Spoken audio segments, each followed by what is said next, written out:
안녕하세요. 반값보험료 만들기입니다. 오늘은 구독자님 댓글 답변 드리는 Q&A 34편 영상 준비해 봤습니다. 회사 보험에 사망보험금이 충분히 있으신가 봐요. 그런 상황에서 정기보험 추가로 가입해야 되는지 그거 한번 이야기해 보도록 하고, 100세 정기납하면 보험료를 2배 더 내야 된다 라고 하는데 사실인가요? 라고 질문을 하셨습니다. 제가 답변 한번 드려볼게요. 그리고 너무 보험료 부담돼서 4세대로 다 전환을 하셨나 봐요, 가족이. 근데 이제 전환했는데 거기서 더 뺄 게 있는지 질문이 있고, 3대 진납이 다이렉트로 괜찮은가요? 그런 질문도 있고 또 몇 가지 있습니다. 한번 제 관점에서 답변 드려볼게요. 한번 참고해 보세요. 시작해 보도록 하겠습니다.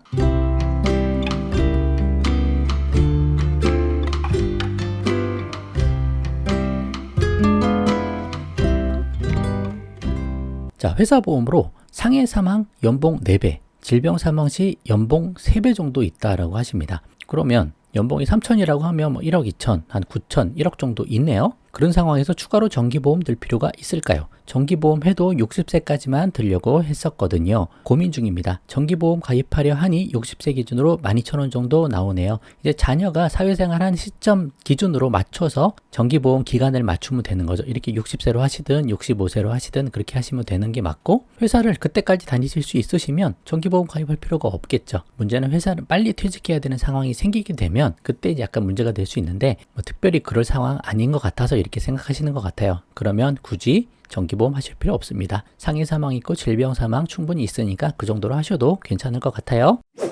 자, 정기납 상품이 있는데 설계사분이 갈아타기를 권해요. 100세까지면 61년 남았는데 그걸 모두 납부하려면 20년 납부를 했을 때보다 총 보험료가 2배가 넘는다고요. 그렇게 계산하는 게 맞나요? 수치적으로 그렇게 나올 수도 있습니다. 제가 한번 설명드려 볼게요. 정기납의 장점이 많이 있죠. 제가 영상 만들어 드렸는데 그거 꼭 한번 보시고, 온라인 상품으로 그냥 하나 가져와서 비교해 봤어요. 3천만 원짜리 암진단비 가입하는데 33세, 보험 나이 33세 기준으로 100세 정기납을 해봤습니다. 저는 100세 정기납을 말씀드리지 않아요. 80세 정기납 정도 하시면 되는데 100세로 한번 해본 거예요. 100세 하면 보험료가 13,560원 나오네요. 그리고 똑같이 3천만 원 준비하는데 100세 보장인데 20년 납을 했으면 보험료가 23,520원 정도 나오네요. 그러면 총 납입하는 금액을 따져보면 13,560원 곱하기 12개월 하면 1년이죠. 그리고 33세에서 100세까지 내야 되니까 67년을 내야 되네요. 그럼 약 1,100만 원 정도 됩니다. 이 경우는 곱하기 20 하면 되니까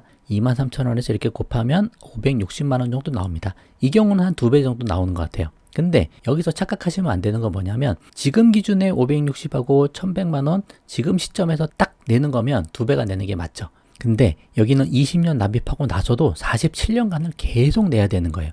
그때는 화폐 가치가 너무 많이 하락해서 이게 실제 1,100만 원이 아닙니다. 그거 생각을 잘 하셔야 돼요. 지금이야 이게 13,560원 내는 느낌이지만 30년이 지나면 6,000원, 7,000원 내는 느낌, 60년이 지나면 한 2,000원, 3,000원 내는 느낌이란 말이에요. 화폐 가치가 그렇게 떨어지기 때문에 실제로 우리가 납입하는 금액이 화폐 가치 하락하는 거 감안을 하면 2,100만 원이 아니고 훨씬 적다. 그 기준으로 이야기해야지, 지금 딱 기준으로 지금 560만 원 내고 1,100만 원 내니까 이게 손해야, 그렇게 이야기할 수가 없다는 거예요. 왜냐면 이건 67년이라는 긴 시간 동안 내야 되는 거기 때문에 그렇습니다. 그거 외에도 정기납의 장점들이 많기 때문에 제가 온라인 남보험 같은 거는 정기납 활용하는 걸 적극 추천을 드리죠. 그래서 GA 설계사 통해서 손보사 상품으로 하나 충분히 잘 준비하신 다음에, 그 다음에 온라인 암진단비를 정기납 상품으로 80세까지만 길게 나눠내면 정기납의 효과를 극대화할 수 있다. 일단 무조건 보험료를 줄여야 돼요. 그래야 보험이 유지가 되는 거지, 보험료가 자꾸 늘어나면 결국 위기의 순간에 보험을 유지하지 못하고 해지하는 경우가 너무너무 많아서 제가 이렇게 말씀드리는 겁니다. 한번 80세도 한번 뽑아봤어요. 80세 뽑아보니까 이때는 한 1.5배 정도 나오네요. 아까는 한 2배 정도 나오는데 80세는 그만큼 기간이 좀 줄어드니까 1.5배 정도 더 내는 개념이다. 그러나 화폐가 하락하는 거 따지면 그렇게 많이 내는 것도 아니다. 그런 관점 생각해 보시면 좋겠습니다. 자, 며칠 전 우체국 2세대 실손보험에서 4세대 착한 실손보험으로 30대인 아들, 딸까지 세 가족 모두 전환하였습니다. 최근 4세대로 전환한 보험료가 60대 초반인데 42,000원대가 나온다고 하셔요. 여기에서도 불필요한 보험료가 있을까요? 질문하셨습니다. 근데 왜 이런 결정을 하셨나 보니까 60대 초반인 1인체 보험료가 12만 원이 통장에서 빠져나가고, 실손이 엄청 오르기 전까지만 해도 10년이 넘게 보험료가 통장에서 자동으로 빠져나가도 보험료에 대해서 무감각하게 살아왔는데 엄청 오르니까 정신이 바짝 듭니다. 이렇게 하셨네요. 생활비도 부족해서, 그리고 3인 가족 1년 동안 병원에 간 적도 거의 없어서 전환을 다 하셨나 봐요. 이 앞에도 글이 있는데 좀 형편이 어렵다고 하셨고, 형편이 어려울 때는 4세대로 전환하는 것도 괜찮습니다. 어차피 2021년 7월 이후에 출생한 대한민국의 전 국민은 다 4세대 실손보험 가입합니다. 너무 손해본다 그렇게 생각할 것도 없다. 뭐 그런 관점으로 생각을 해보셔도 괜찮을 것 같습니다. 자, 이런 보장이 여기서 빠진 게 있냐 아니면 불필요한 게 있냐, 그건 아니고요. 이게 다 실손 보장입니다. 우체국은 조금 용어의 차이가 있는데 뜯어서 보면 급여 실손 의료비 보험이고 종합이죠. 상해 질병을 묶어 놓은 거예요, 급여는. 그리고 비급여는 비급여 실손에서 상해, 비급여 실손에서 질병, 비급여는 이렇게 분리가 돼 있고 급여는 묶여 있는 거 그렇게 돼 있고, 그리고 3대 비급여 특약 이렇게 분류돼 있는 거니까 여긴 다 유지하셔야 됩니다. 최대한 유지하시고, 나중에 정말 더 어렵다, 형편이 어렵다 그러면은 나중에 뭐 비급여 실손 특약 이거부터라도 해지해서 조금이라도 줄여볼 수 있는데, 가능하면 이건 다 유지하시는 게 좋다, 그렇게 말씀드려보도록 하겠습니다.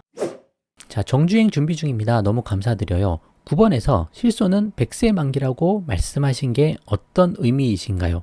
4세대 제외하고는 15년 만기일 텐데요. 보험사 전화해서 100세 만기로 바꾸는 건지 궁금합니다 라고 하셨는데, 여기 4세대 제외하고는 15년 만기라고 돼 있는데 이게 15년 재가입 이야기 하시는 것 같아요. 그러니까 15년마다 재가입되면서 그때 당시에 판매하는 실손으로 보장 내용이 변경이 되죠. 보장 내용이 바뀌면서 재가입되면서 100세까지 보장이 되기 때문에, 그래서 100세 보장 상품이라고 이야기하는 거고, 예를 들어 뭐 태아보험, 종합보험 같은 거 30세 만기 상품에 이런 실손 특약이 들어있을 경우가 있습니다. 그러면 그런 태아보험이나 종합보험 같은 거에 주계약 만기에 따라 실손도 만기가 끝나버려요. 그러니까 그런 거는 30세 만기가 돼버리는 거죠. 100세 만기가 아니고. 그러면 100세 상품으로 준비를 해야 된다, 뭐 그런 이야기 때문에 말씀하신 거 아닌가 싶기도 합니다. 그래서 가능하면 실손은 100세 상품으로 준비를 해나가고, 지금 100세가 아니면 100세 상품으로 차츰 바꿔나가는 게 필요한 하다.